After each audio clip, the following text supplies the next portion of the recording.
the last name. He was one of the panelists there. No, Scott's into it. Yeah, I don't he was the know. guy who did the game company.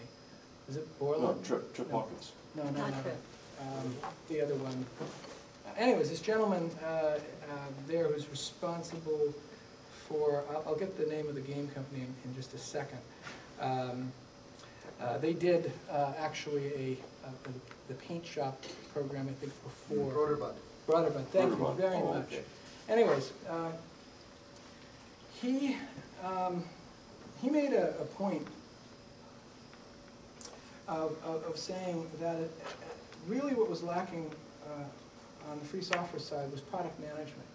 Is that great developers didn't know that their product, the thing they were building, if it was done a little more like this, was 100 times more valuable to people and more interesting to people than a little like that. I got into trouble at Berkeley because I wanted to automate the error messages so that they would be a little bit more intelligible to people. It's because people were calling me on the phone saying, what's this weird message that the thing says every now and then? And the people would be, of course, English was their second language, and it would just completely fly over their heads. They wouldn't understand it at all. And what I was up against was, well, we always call it X. Why would you ever want to do anything? That's a stupid idea. Get it out of here. And I actually put the stuff in and got taken out several times. And that was a bit annoying to me. But a lot of times, people develop for themselves when they need to be going, who is it I'm helping? Why is it I'm doing this in the first place? And when we tried to do that with 386 BSD, we came up with a intuitive installation process that would figure out and build itself as it was putting the software onto a machine. So it would find out the things that were missing and then would find them for you from various sources. And what it meant was that you had less time to mess around in setting up a system the first time. You didn't have to know what your addresses were on your Ethernet card. It would determine it if it was IRQ 12 or IRQ 13. You didn't have to know what your processor was necessarily. It was irrelevant. It would define all the devices. So, I mean, that was very critical because Dr. Dobbs users didn't know what was in their PC.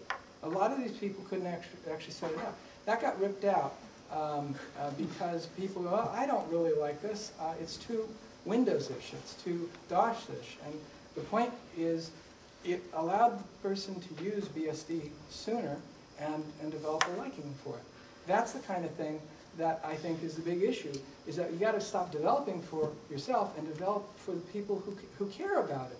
It turns out that there's a lot of commercial software that isn't very well product managed to begin with. And it's a wonderful opportunity for open source development. There's a company called Punch Down South, which is doing something like this, and it's having very nice results. And I think that's going to be more common. Kim Polizzi, when I saw her today, and she did Marimba, if you recall, which was probably the only real successful Java company, and it wasn't a tool company, commented that Thomas J. Watson said, when you declare success, innovation goes out the window.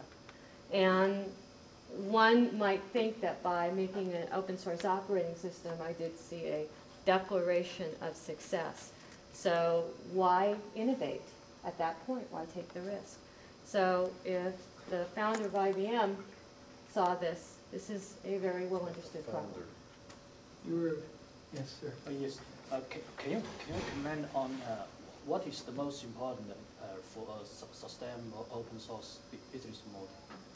The most important thing for open source sustainable business model, okay, is that you are solving a problem that isn't necessarily a problem that is simply one of displacement of an existing package. The most successful open source is right now games, where if you give the games away, it doesn't matter because maintaining the character is a service, and people want to have the characters in the game maintained.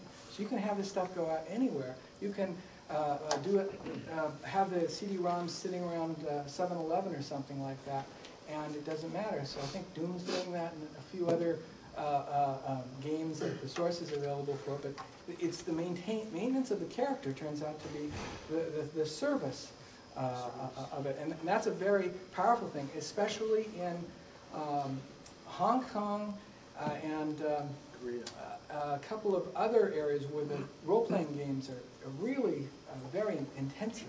That's really a fantastic area. Yes.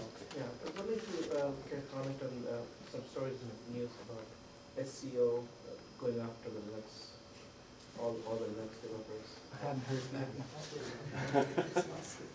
I've heard of some Santa Cruz operations is saying that a lot of the Linux stuff is their stuff. Mhm. And, so maybe it's just a little thing that went by. Oh, it's a very significant thing, I think. What would you like to know? No, I was just wondering if there was such a lawsuit. There Do is. you think that there'd be much that they could possibly gain from that? Well, you have IBM declaring itself for Linux and moving off all of its properties onto Linux and making a strong commitment to open source. I would say that I can understand both parties being very concerned about that, because one party could lose quite a bit, another party could lose quite a bit as well. I don't know about the specifics of each company's allegations, nor am I in a position to truly comment on any internal portions of that. But from a distance, it seems like it's one of those he said, she said battles that we will be able to understand better in 2020 hindsight what things were about. Now, some of it may actually we'll never know because it may be sealed in various forms by courts.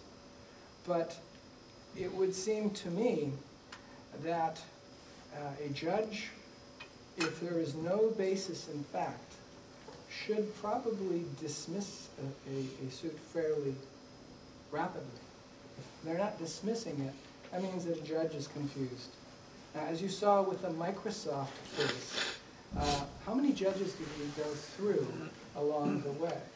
How many different turns of work? Are you all comfortable with the way that was settled? It's the same kind of thing. So it's an unfortunate thing that is confusing people about open development and free software. And I think that's the part I'm not happy with, is that it tars everyone with the same brush, even if they do the work. Now, there's a wonderful piece of software I really like a lot. It's called Zope. It's largely written in Python, done by the DigiCool, now Zope Corporation.